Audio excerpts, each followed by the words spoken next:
take off with other aspects of the NAP 2020 in letter and spirit, what my colleagues has been mentioned. So, okay, just we have provided target 100. Some of them it is being covered on that under that particular brochure also. But today we have assembled here only the third year all education policy has been introduced in 1968. It took almost 10 years to implement it. Subsequently, even 1986 also, after program of action in 1992, then that is implemented. Now we have been, after 3 decades of that's launching, then it has been initiated. And this is mainly keeping in view of the United Nations Sustainable Development Goals. The goal 4 mainly mention about the quality education. So where how inclusive and equitable quality education can be offered with a lifelong learning opportunities. So keeping in that mind, this has been developed only and a learner-centric education system they wanted to offer. Here, the mainly the programs which university is to conceive based on the holistic education approach. And secondly, the curricula and courses must emphasize on the outcome-based education system, mainly with the knowledge, skills, and competency how the student is acquiring. So next, finally, thirdly, it is mainly goes with the pedagogy model which we need to adopt based on the learner interest and learner abilities. Just we have to work out. So here normally we are thinking about a 4-pronged strategy, that is teaching, learning, training, and engagement. So in this 4-pronged strategy, just we wanted to see that first teaching is the prescribed curricula. If any student is interested to learn beyond the curricula, it will be called learning aspects. So that thirdly, if any student is interested in acquiring certain skills, we wanted to give the special training in that aspect. And fourthly, we wanted to see the student will have the opportunity to pursue any research, they can go ahead. So just I would like to mention, because we are handling the students of digital divide generation and also who want to explore. So based on that, this the curriculum design and opportunity of curriculum delivery is to be modified in accordance. So universities are need to gear up for that particular situation. So we know when it is learner centric, but learner can be looked into 3 kinds of people normally entering into the university system. One is first generation learner will be there, and the second one is second generation. The third is third generation. So these people will have different abilities and interest for the learning aspects. Accordingly, university need to design the curriculum and courses. So that we are focusing on. Another aspect just we have to see in this also, the learners has a different abilities. So based on the abilities, we can call it a gifted learner and average learner and passive learner. So gifted learner is normally a self-motivated guy. So we have to provide certain support and facilities for him, so to study beyond the curriculum which is required. The passive learner, average learner normally requires a motivation. So for that, the teachers are designing specifically how they can motivate and make him to be a good outcome-based learner to get into either in employment or into higher education system. The passive learner mainly needs an attention where the remedial classes will be arranged for the students and they make them to bring into the mainstream. So this way, just the learner focusing curriculum and delivery, both we are focusing on. Further, we want to give the knowledge of the past, that is what they were, and knowledge which has said what at present, and knowledge which ought to be mainly how they can predict the future. So these things just we would like to focus on. So based on that, the student can choose their careers, how it should be there. And we already mentioned certain aspects, these things, just I would like to, in this particular brief note we mentioned. So these particularly, these copies have been provided to you. So first, the holistic multidisciplinary approach is adopted through various domains of general, professional, technical and vocational education. Probably you might be knowing the terminology, but what is the main objective of this particular general education?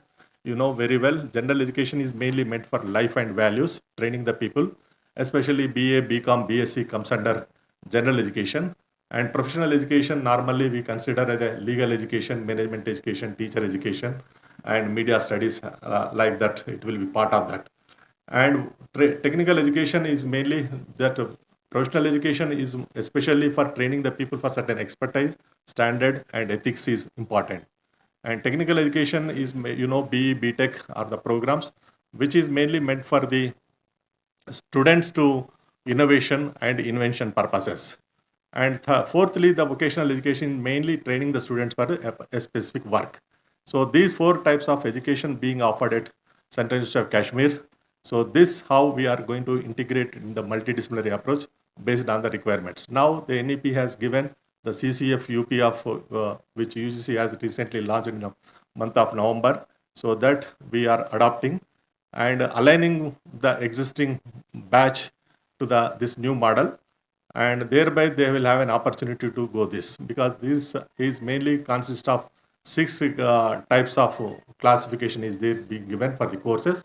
One is major courses, the second one is the minor courses, third is multidisciplinary, and fourth is ability enhancement, and fifth is the skill enhancement, and sixth is the value added courses. So these 4 courses, mainly multidisciplinary, skill education, ability enhancement, and value added courses, students have an option to choose from the open education resources, especially the SWAYAM and MOOCs, so that whereas major and minor will be offered in the institution itself.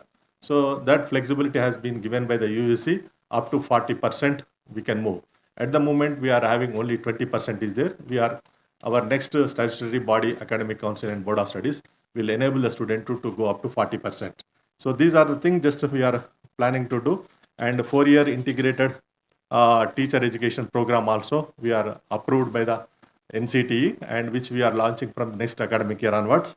And the registration in Academic Bank of Credits and National Academic Depository is already completed, and some students are already being started enrolling.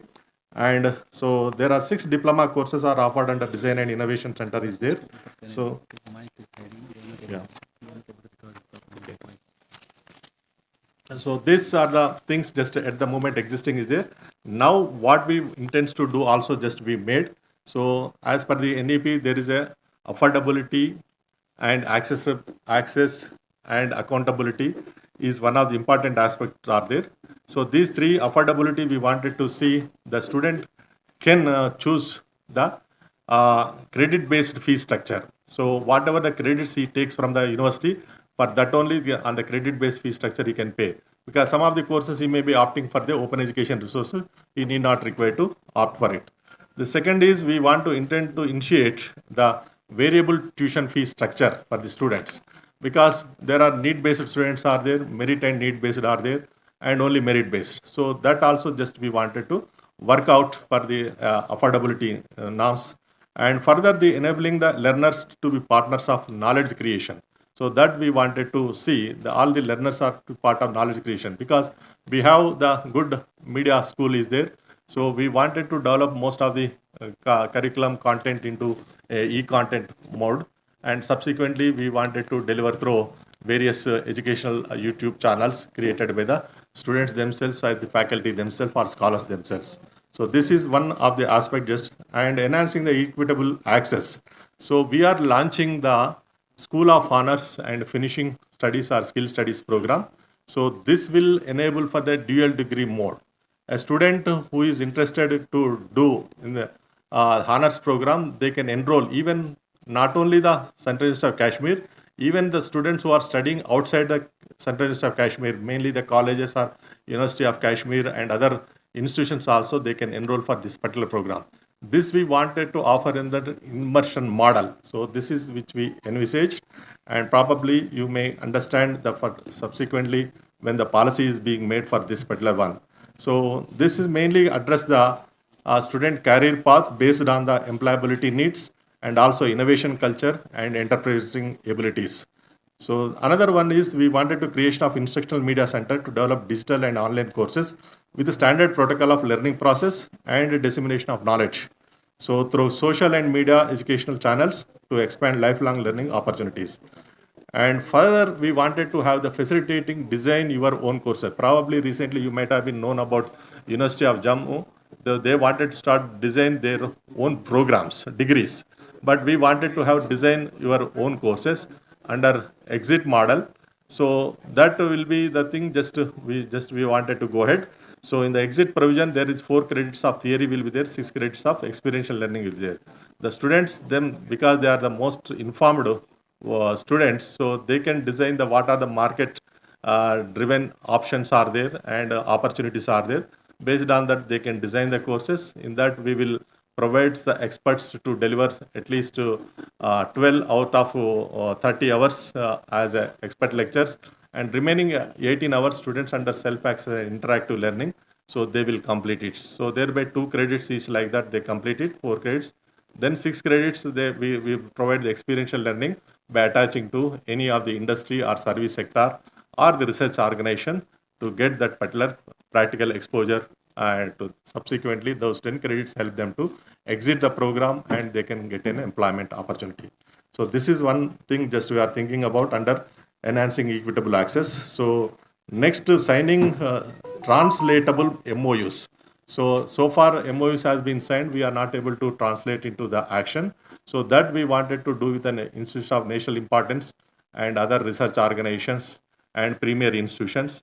And not only that, even industries, manufacturing and service sector and NGOs, etc. We wanted to have it so that the students can have an opportunity to have the experiential learning, and also sharing of expertise and resources with them. It is one of the opportunity just we are looking at. Even the internship trainings also just we wanted to do under this particular MOUs. So further, we wanted to create unique facilities under student support and progression through skill development center and knowledge resource center and student activity center. So one of the brochure which we have given in that details are there about these 3. So you can know.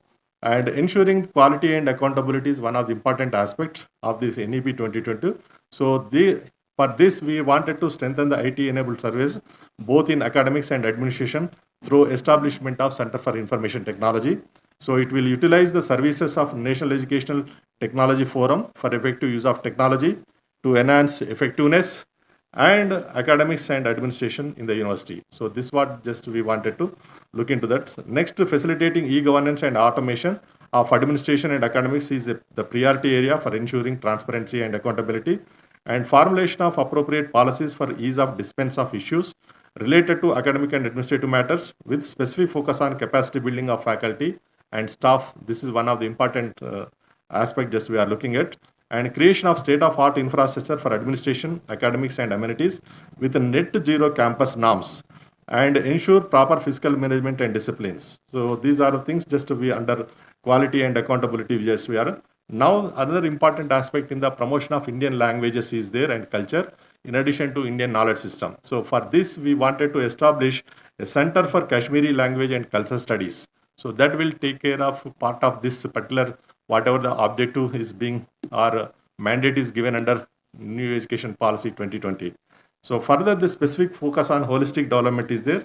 So we want to formulate strategic pedagogy model emphasis on teaching, learning, training and engagement based on learner interest and ability with a focus on linguistic and computer skill, especially communication and computer skills. We wanted to look into that.